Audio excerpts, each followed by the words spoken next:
Hello, everyone. Welcome to the webinar hosted by Seek Thermal and Andy Starnes of Insight Fire Training. Thanks, everyone, for joining today. So we have Andy with us. Andy brings over 30 years of experience from his 30-year career as a battalion chief in North Carolina. So Andy, thank you for being here today to talk with everyone about mixed gain mode, explaining its features and benefits in our firefighting thermal cameras. So if you have any questions throughout this webinar, please just leave them in the chat. We'll do our best to answer them in a timely manner throughout this webinar. And with that being said, I hope everyone enjoys it. And Andy, take it away. Thank you, Jordan. Welcome, everyone. We're going to discuss how Seek Thermal's products work differently than standard fire service thermal imaging cameras and why that's a benefit to you as a firefighter. As Jordan mentioned, I've done over 30 years in the fire service. I did 25 years career, volunteered in the fire service prior to that, and retired last October. My company is a company of thermal imaging fire service cadre who are all thermography certified, which means they've been through industrial certifications. And we wrote the first collegiate-based certification program for firefighters through Western Kentucky University and Kentucky Thermal Institute. If you'd like to learn more about that, you can scan that QR code. There will be lots of QR codes in the presentation. And at the end, there'll be a QR code that allows you to have the presentation for your own use. And this webinar is being recorded and will be shared online within a few days and uploaded to our YouTube channel. Let's talk about where we are in thermal imaging and where we're going. So when I put the words current models versus data production, there are many fire service cameras being marketed / sold today, but they are selling cameras that were produced much long ago. So look, for example, the MSA 6000 Evolution was produced in 2013 and produced new ones every year, but the same technology until this June when they stopped production. The Argus MyTIC was produced in 2014. The Clear K65 was released in 2016. Obviously, those models have been updated for NFPA certifications and some firmware updates. The Scott D320 was released in 2017, the Leader 4.1 around the same time, the Bullard NXT or QXT in 2018, which just ceased production of that model in August of this year, the Bullard TXS, their more affordable model, 2019, Draeger Fire Vista was 2021, which released or replaced the Draeger UCF 9000 series, and then Seek released the Attack Pro in 2022, followed by the Fire Pro 300 in 2023, and then Bullard just released a 640 camera in 2024. So if you're wondering about new cameras, please make sure you look at what technologies within them and are they up to date. And if you're using AFG money to buy a thermal imaging camera, it has to be NFPA certified, 1801 certified to the 2021 standard. Cannot meet an older standard, so please do your homework. So let me give you my personal beliefs and experience in this market. I have enjoyed, loved, just absolutely had a ball in the fire service, and thermal imaging has been an amazing journey for me. But part of that, we all have our frustrations. In my 16 years of being involved in this, I've found and struggled with most fire service cameras have done really well in one area or other. So if you study cameras, you learn that most of them split the temperature range or dynamic range into two spans, known as high and low sensitivity. And most of those cameras will perform well in one or the other. So one might show better in low temperatures, one might show better detail in higher temperatures, but seldom did they do both until Seek Thermal came along with mixed gain mode.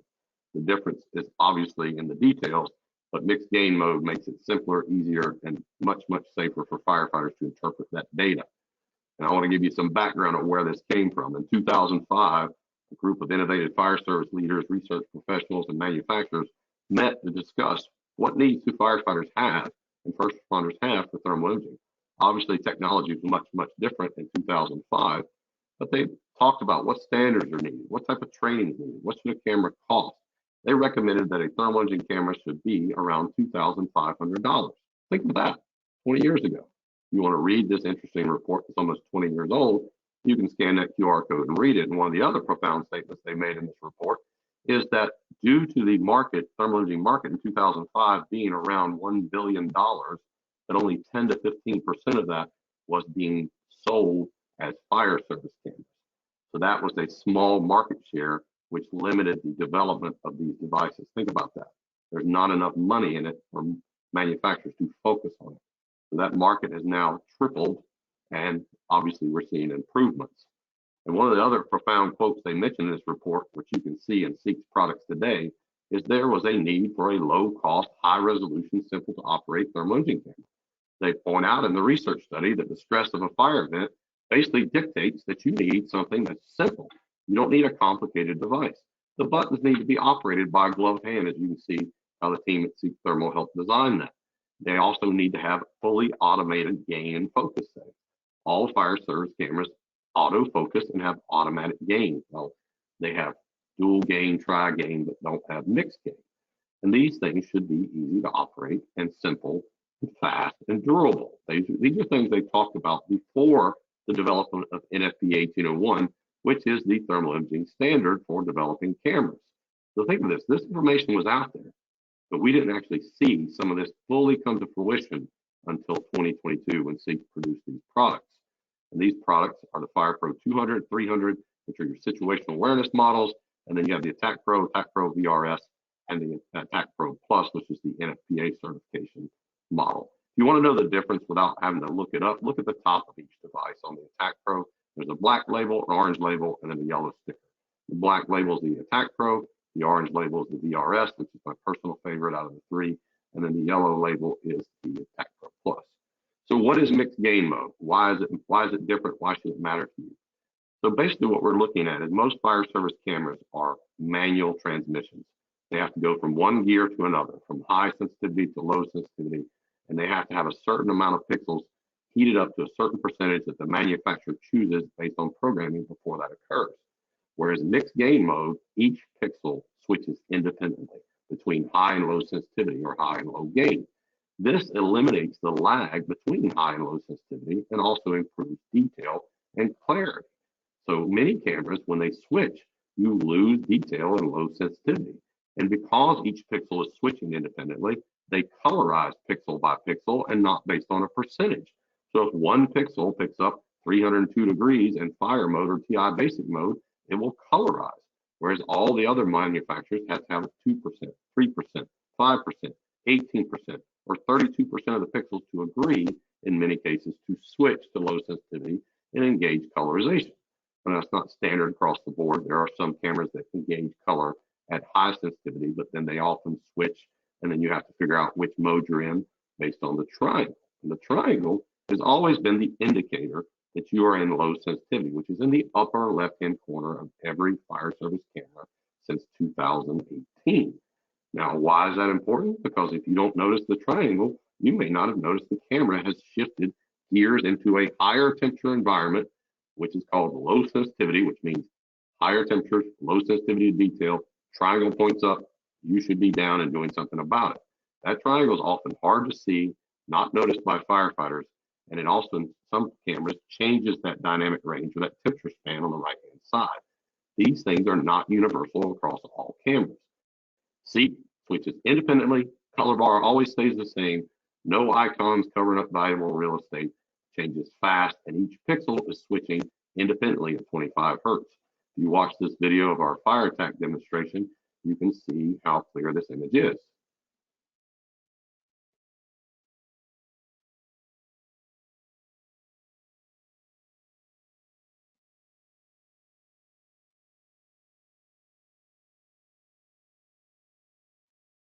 As you can see right here, where we're looking at the firefighters preparing to make entry in this, basically NFPA 1403 burn, you can see how clear the cooler environment is where the firefighters are seated with the smooth bore nozzle ready to go and the live fire structure to the right. You can see they're beneath the neutral plane optically and thermally. They're actually below the thermal layer. We can clearly see where they need to flow water, and the lower area is staying in focus while still staying in focus with the heat. There is no delay as the camera scans from cold to hot, from floor to ceiling, which makes it much easier on firefighters to scan, gather information in an environment that requires speed and is dynamic and is changing constantly. Firefighters don't need delays or waiting on things. So the benefits of their particular devices, whether you're using the FirePro 300 and up, they have the widest field of view on the market. 42 by 57, 42 degrees vertically by 57 degrees horizontally. Many of you have heard us talk about turning the camera sideways for the gangster grip. One of the things Seek Thermal did with the FirePro 300 is flip the detector's orientation where it's 57 degrees vertically by 42 degrees horizontally. So if you hold it like a cell phone, you don't have to flip it. It's natural, it's intuitive. You already hold your phone that way, and you can see the two areas you're most concerned with in approximately a 12 to 15 foot residential ceiling environment due to that improved field of view. So 57 degrees is currently the widest horizontal or vertical field of view on the market. So mixed gain mode, no other manufacturer offers this than Seek. Seek does produce some things for other manufacturers, which they can talk about that on their own. But as far as the product themselves, Seek makes mixed gain mode proprietary for them and has the fastest response rate, even against 60 hertz models. A lot of people think because they see a spec of 25 hertz, it can't be as fast as a 60 hertz camera. We're going to show you the difference in that as we go through our videos. And it also colorizes earlier than models that show or claim that they colorize at 302 degrees Fahrenheit or 150 degrees Celsius. And you're like, well, if this one says it colorizes at 302 and Seek colorizes at 302, why is it faster? Why does it do it earlier? Simple. One pixel will colorize whenever it heats that temperature on a Seek camera.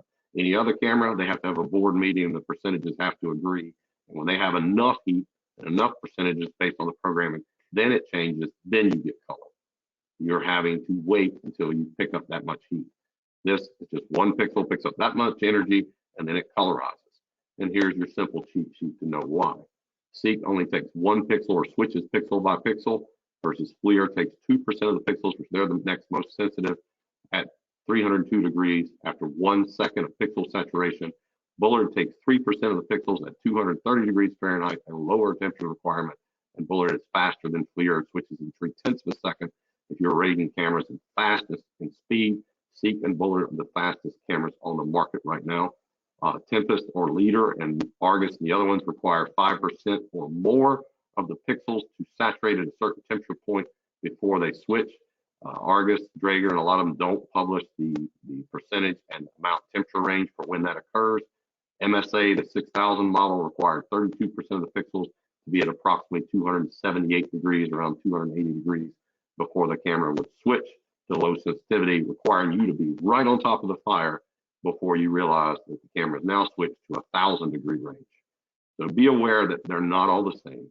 The engineers are deciding, not the firefighters. And you're like, wow, I thought NFPA 1801 was supposed to standardize that. NFPA 1801 is a very detailed, impressive document, but it doesn't fix everything. When you look at when you read in the chapter about TI Basic and what they allow, you'll find out pretty quickly that they established when the colors show up, black, gray, white, yellow, orange, red, as far as progression. And they have a rule that it can't go past 50% of the overall temperature bar as far as in grayscale, but they let the manufacturer choose when color shows up, when it switches to low sensitivity. And that is why I tell departments all the time, if you have multiple brands and models of cameras in your same fire department, you are setting your guys and gals up for a problem, because they're not going to interpret the data the same, because the cameras are going to show the fire differently due to the age, programming, engineering. And if you don't teach them, then you're asking for a problem. Training is the most efficient area in this particular device. And if you want a nerd to know chart, please screenshot it, take it off the webinar or whenever you want. But I put all the cameras side by side, Seek, FLIR, Bullard, Leader, MSA, and I showed you how they work. Seek is an automatic transmission, mixed gain mode. Each pixel switches independently at approximately around 220 degrees when it goes switching over and begins showing colorization at 150 degrees Celsius or 302 degrees Fahrenheit, and each pixel is switching at 25 hertz. Where FLIR is dual gain, high and low sensitivity. Low sensitivity is indicated by all new cameras by a green triangle within a green box in the upper left-hand corner of your display. They require 2% of pixel saturation at 150 C or 302 degrees Fahrenheit. Then they start to show colorization after that. FLIR has a delay switching between high and low sensitivity.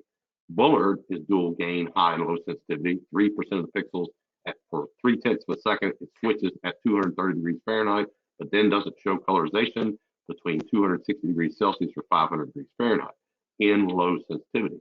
Bullard's new model has a programming feature where you can actually make it colorize earlier. I applaud them for doing that, and their camera is fast and impressive.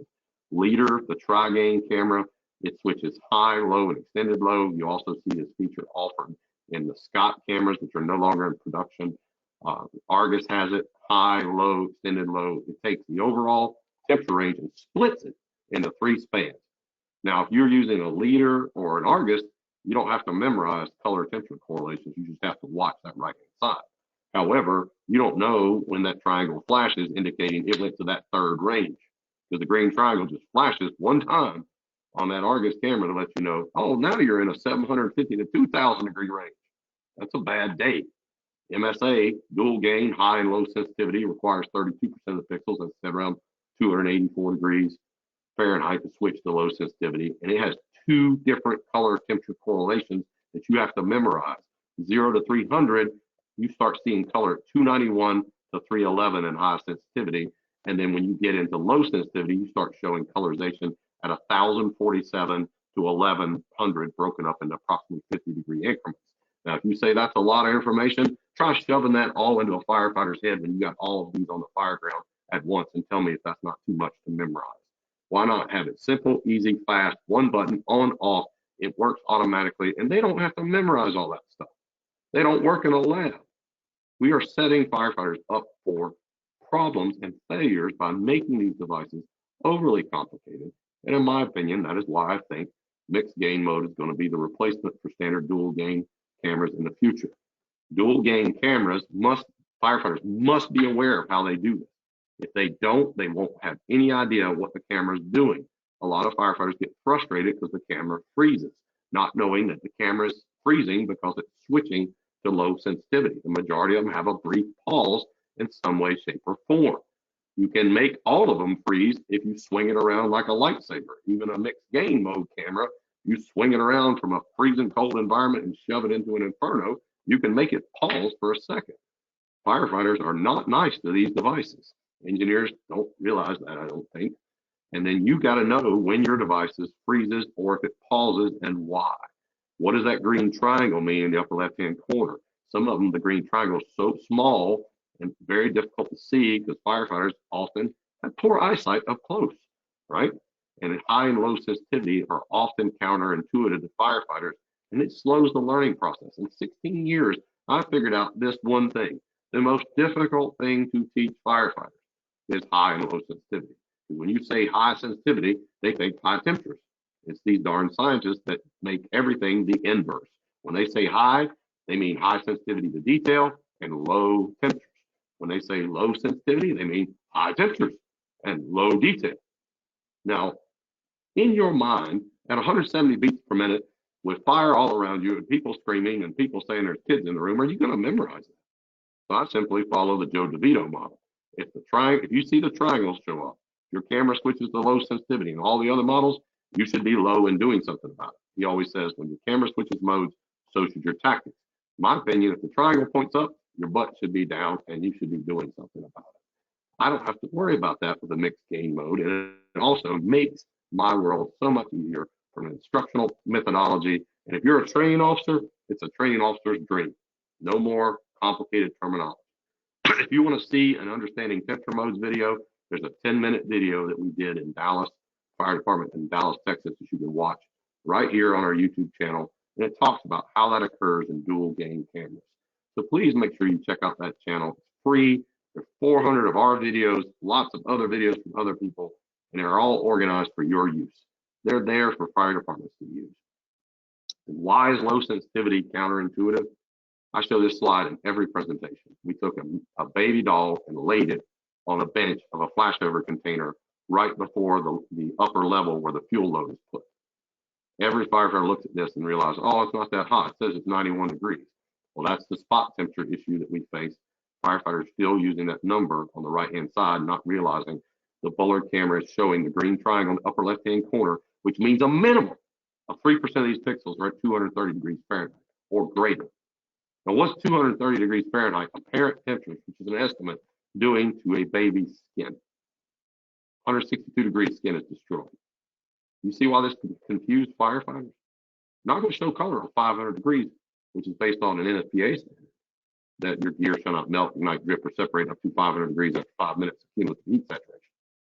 Now, I get where they get it from, but if you're trying to get firefighters to understand thermal severity, showing color late is a bad idea when we're talking about improving victim survivability.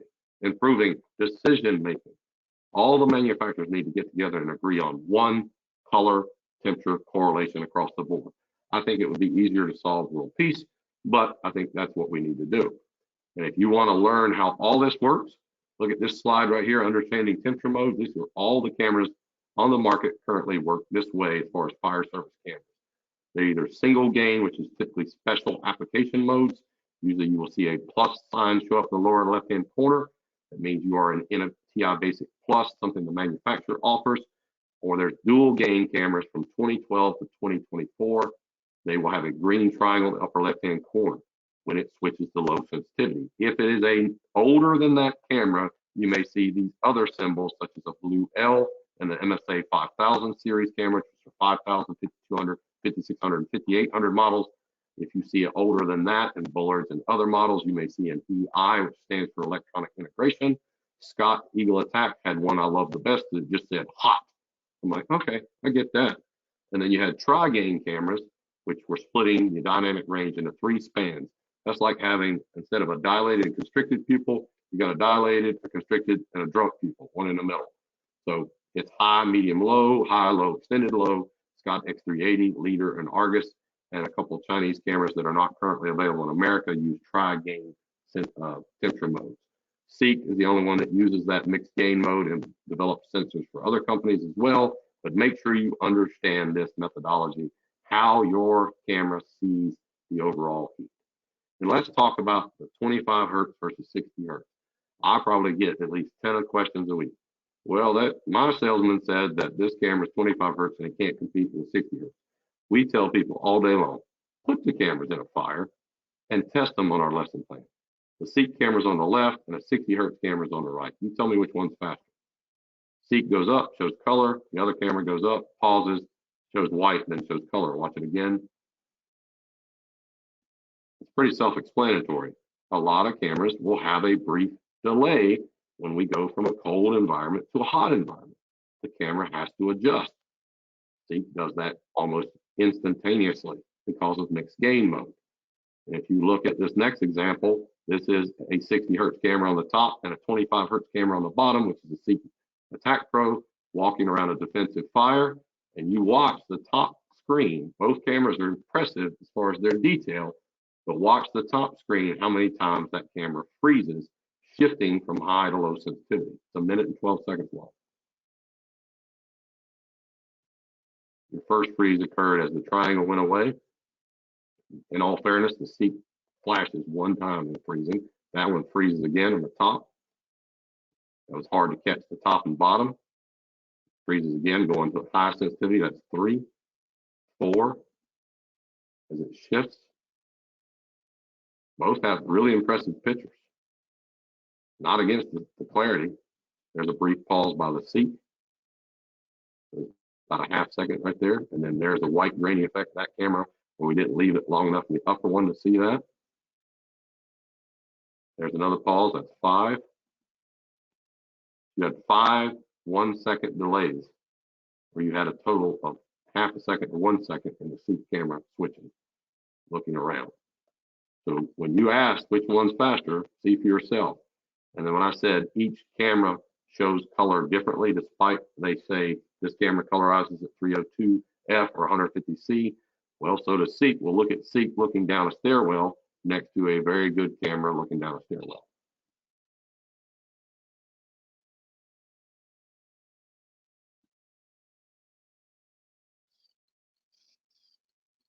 Both these cameras are looking down the stairs. Let me go back so you can see that a little bit better. Both are looking down the stairs. This is the chimney. The fire's downstairs in Ohio Fire Academy. We got good heat convection currents coming up the stairs, showing you what a flow path looks like and hopefully what you would do with it instead of sticking your head in it, like most of us do. But you can see the difference in both cameras. The Seek only needs a pixel for 1 pixel at a time to colorize. The other camera needs 2% of the pixels to colorize, and then there's a brief pause in between. If we had stepped forward by 2 steps with the camera on the left, it would have froze engaged colorization. There's an effective range on every camera. And you won't know that until you test them in a fire, looking down long hallways, looking at low, moderate, and high heat conditions, when your camera may show color and when it doesn't. The worst thing you can do with a camera, ladies and gentlemen, is buy it by what it looks like inside of a normal ambient temperature environment. I see more departments do that. That is a huge mistake. You need to use our free lesson plan, pick your top 3 picks. Don't listen to me, don't listen to salesmen. Go test them on performance criteria and tell you and your members which one works best for you. Is it simple, easy to operate? You like pistol grip versus flashlight style? Is it faster? And then look at the service behind it. Make sure they're going to take good care of you when it comes to service. And whoever the vendor is, they'll give you loaner cameras when the camera breaks, because every camera on the market is going to break in some way, shape, or form because we don't treat them well. And when I talk about 60 hertz cameras, nobody likes this, but it's a fact. If I go from a cold area to a hot spot, the camera does this. Pause, white grainy effect, and the firefighter kept scanning because he had to hold it still for 1 second according to the instructions. He was there 3/4 of a second. Watch again. Pause, camera freezes, and then green triangle, and he keeps moving. So I'm gonna back it up so you can actually see where it pauses right there. That is the door to the fire room. Green triangle indicated if he had stayed there for a half second longer, it would have colorized that. It would have been a beautiful picture and say, oh, there's the fire. But have you met a patient firefighter in a fire? And this was actually a slow scan from a good friend of mine. He's a very patient person. Most firefighters swing the camera around like it's a lightsaber in Star Wars. You got to slow your scan down. To quote my friend Chief Mitchum, you got to take seconds to win minutes. I've kind of butchered his quote a little bit, but he's a smart man. I like that quote. So take a few seconds in your scan. Your scan is one of the most important things you can do. Your camera freezes, you should freeze. But a mixed gain camera, very little pausing at all when you're moving through it. And it's fluid, seamless, no triangle to interpret, easy to do, and that makes your job easier. So I want to show you an example of why mixed gain mode balances out the image. When I press play, you're going to see the fire room in front of you and a dark area down low, just like a standard dual gain camera. And then we're going to turn the camera sideways, allowing the Seek Attack Pro to pick up more pixels down low. It balances out the image, and watch what happens. And right there, we go from a darker floor to a brighter floor, and it balances out the image, allowing you to see the firefighters, the victim, and those of us who like to pay attention, you can look in the room and see the upper shoulders and head of a Ruth Lee victim, the Ruth Lee mannequin that's getting too much heat. This was taken in Colorado, one of our trainers we did this year. And if you check that out, that's the awesome pallet-based furniture that my guys built. That's a couch made out of pallets. That should be on like some furniture show. But the camera works exceptionally well, and I want you to see that again.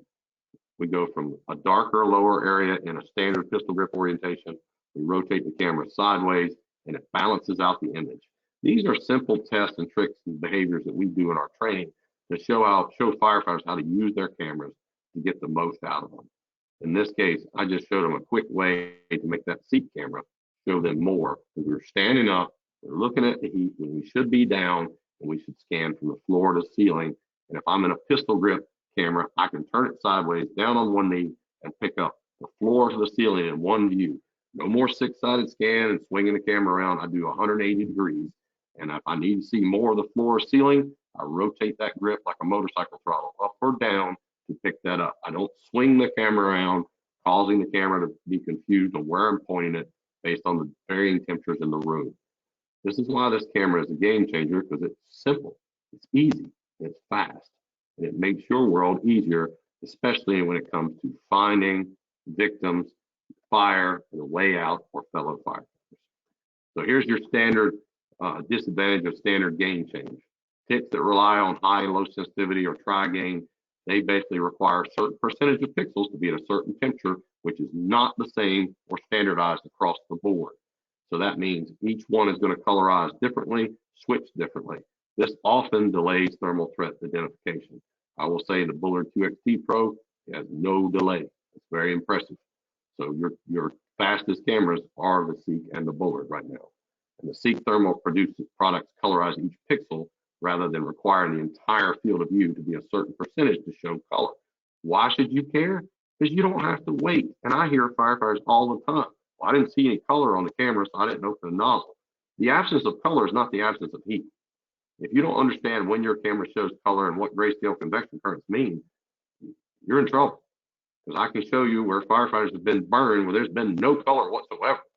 It was a full exhaust, all grayscale, and it ran them out and melted their face piece. With the Seek camera, I can see convection currents, colorization, and the lower areas all simultaneously. This is faster, safer, and smarter. It makes their world easier. And that's what I'm trying to do in thermal imaging, is make these products more experientially relevant, task-oriented, and easier for firefighters to use by working with companies that listen. And Seek Thermal's been one of the first ones that actually listen to our feedback and put that into these cameras based on your feedback, my guys' feedback, and extensive testing. I've worked with several others and they have not incorporated that data. So I can tell you that that's why this product is doing well. And when we talk about delays versus cameras that don't delay information, I need you to consider this. If you scan a really big room and your camera freezes and you're amped up looking for a victim, you're not stopping in many cases. You keep on scanning. How much of a large room could we miss with a 3-second delay on a camera? I've filmed for a long time and seen as fast as 0.3 of a second to cameras that take as long as 3.8 to 5 seconds to switch. You think the average firefighter is going to wait 5 seconds every time they scan from cold to hot in every room? They're not. So in a small room, that may be only a few feet you missed, but that few feet might be where that victim is, where that stairwell is, your way out, or your fellow firefighter. This quote comes from my friend Brian Wanstrap. We've had lots of conversations about this, of why speed, clarity, and simplicity is a winner for firefighters, not extra buttons, bells, and whistles. So we have evaluated and worked with them developing this camera, and we test all cameras, and I can give you the good, bad, and ugly of every camera out there, and I'll give you the strengths of the Attack Pro and Fire Pro 300 series. It performs extremely well in low, moderate, and high heat. It is not an ambient temperature camera. It does not work well in 60-degree environments to 80-degree environments. If you want a lost person search camera, you need to buy a law enforcement camera. Binoculars by FLIR and some other companies, they make them. That's not what this camera is for. This is an emergency camera for firefighting from temperatures from 100 degrees to 750 degrees. It is exceptional. The display is bright, easy to see in a smoke-filled environment. As you can see where I just recently took this picture while we're here in New Jersey of Instructor John Lightly, his Taylor 10 shield pops because that's a black matte shield with metal etching in it. And you can see the actual detail in the shield while still seeing the heat above Chief Lightly's head. And this helps us identify thermal severity, but also giving us the ability to look down where the victims might be in areas we need to see.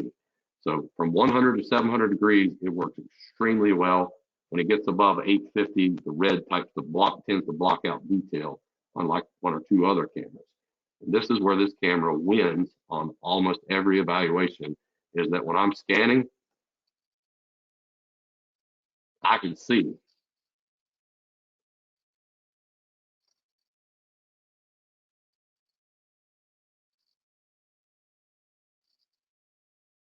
As you saw when I started the video, we went from the floor, back to the fire, back to the floor.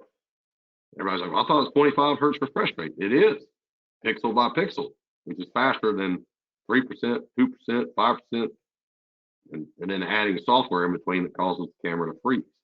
So it provides exceptional detail without loss from scanning from cold to hot environments. And if you see right here when I started, you can count the blades of straw on the floor. There's only 2 cameras I know of that can produce that kind of image clarity.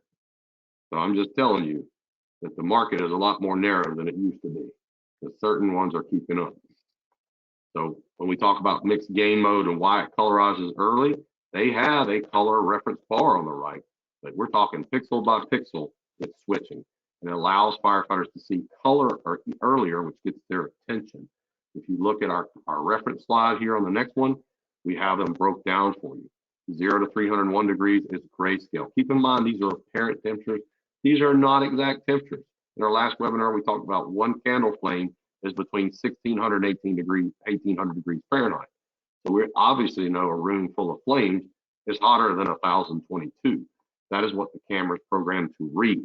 302 to 575 Fahrenheit is yellow, 576 to roughly 849 is orange, and red is 850 to 1022. Where this camera wins in comparison to the others is I'm able to see where that firefighter's sitting down that hallway and still see into that fire room where the fire is, where most cameras only give me one or two. I can see where the firefighter is, or I can see where the fire is. It's very difficult to balance that out without the software that they're using. Seek has developed something through their team that makes this camera perform much simpler and faster, which helps firefighters make decisions under stress. You don't need to wait. You don't need to look for a triangle, push buttons, or worry about what mode you're in. You simply operate the camera, wipe the lens, and scan, communicate, and mitigate. That's why it makes life easier. And one of the things that I've included in here for y'all to understand is that since 2005, when that NIST report that I started with, they put in the beginning, TICs represent a significant investment, typically in the order of $10,000 per camera. And then they also said most consumers have little guidance on instrument performance beyond manufacturer literature and recommendations from other users. Since then, NFPA 1801 was developed, NFPA 1408 was developed, and we developed a free TIC evaluation lesson plan and a webinar. So no matter what brand or model you are looking at, you can have an unbiased lesson plan where you can go and test it without me, without a salesperson influence, and see what works best for you. Now we're in 2024. These cameras can be anywhere from $29.99 to $9,000 in the decision-making range, and consumer guidance is now available. And our company is proficient in all the models, and I don't get commission if Seek sells a camera or Polar or FLIR. What I get commission on is whether you go home at night. Because I'm going to tell you straight up, my goal is for you to win. And people are like, oh, you worry about people taking your PowerPoint and all this. Listen, I want you to win. That means you've got to be educated on this stuff, no matter what camera you use, and learn, is this technology up to date? Or am I buying a camera that was new to me that was made 10 years ago? That's happened to several of my friends recently. They bought cameras that were made between 2013 and 2017 and had no idea, but it's new to them. It came out of the box new, said it was produced in 2022, but the technology behind it's 7 to 10 years old. Make sure you stay up to date. Because if you want to know why I'm so passionate about this, because I've seen it make a difference in firefighters' lives, in saving lives, and finding victims, finding a fire, getting home to their loved ones. And as many of them have sent me simple things, thank you for saving my life. I can't get a greater paycheck than that, knowing that you're able to use this and find your way out. And we've helped many firefighters who've had problems with TICs. They didn't understand what was happening. We helped them fix that by teaching them. We want you to be successful. And Seek has made a camera that makes it easy for you to be successful. And if you want to learn more about all of this stuff, we highly recommend you check out these 3 free resources. One, our YouTube channel is organized by playlist. This webinar will be on there in a few days. Seek Thermal has produced resources on their website in partnership with us. And there's the link straight to that. So you can watch all of that for free. And if you want this presentation and all the other presentations I've done since we started doing these webinars are in one folder. You scan that, it goes right to that Google Drive and allows you to download those presentations for free. Because we want you to be able to use this information to train others, because the smallest budget that I encounter in every fire department is the training budget. They want you to perform like gold medal athletes on a $100 per person budget. Don't ask me where I got that number from. But I can just tell you straight up, until we start helping people and giving away more than we receive, we're going to be behind. And I thank Seek Thermal for sponsoring these so that you can get free educational resources. And we put together and put a lot of time in these to make sure that you have more resources than in this 45 minutes I've spent with you than you'll ever use. But I hope you do. And please be aware that we're offering another webinar here on November 15th. This is the QR code for registration. It's going to be 12 p.m. Eastern Standard Time, 9 a.m. Public Standard Time. It's going to be on the value of a situational awareness TIC. Also keep in mind, if you go to Seek's website, they are the only company doing a free burn demo program. We've got some social media posts out that where you sign up, they send you a camera for free. You have to send it back, but they give you time to test it and evaluate it. Nobody's doing that. They'll have a vendor come out and do it. If you got a demo burn program, they want you to put it to the test. Don't believe me, Don't believe a salesperson. Use these resources, test these cameras out, and I'm gonna leave you with this. If you're willing to spend $1,500–$1,600 on an iPhone so you can play Candy Crush or look at TikTok, I highly recommend you invest $1,200 in your personal safety. My company worked with Seek Thermal, and they did an amazing job building the FirePro 300, which I believe is the ultimate personal safety camera to get firefighters home. And I've had spouses come to me and say, I'm buying that for him or her for Christmas. Make sure you invest in yourself. You got to do training. We want you to have an extra pair of eyes when you can't see what the problem is to help you find the person, find the problem, or find your way home. And that's our mission. Thanks for watching. If you want some more information to contact me, that's my website where you can hit contact us or get free resources under our blog. Also, our courses are listed there. That's my email, my phone number, and our social media channels. We post every single day on all of these channels, and we hope that you would send us an email if you found this informative to you, a particular resource that you're wanting that we currently don't offer online. Shoot us an email, shoot us a message. We probably have it. We just don't know you need it, and we'd be glad to help develop that and put that out there. Thank you so much for your time. I'm going to hand this back over to Jordan and let her close out the webinar. Thanks, Andy, and thank you to everyone who joined today.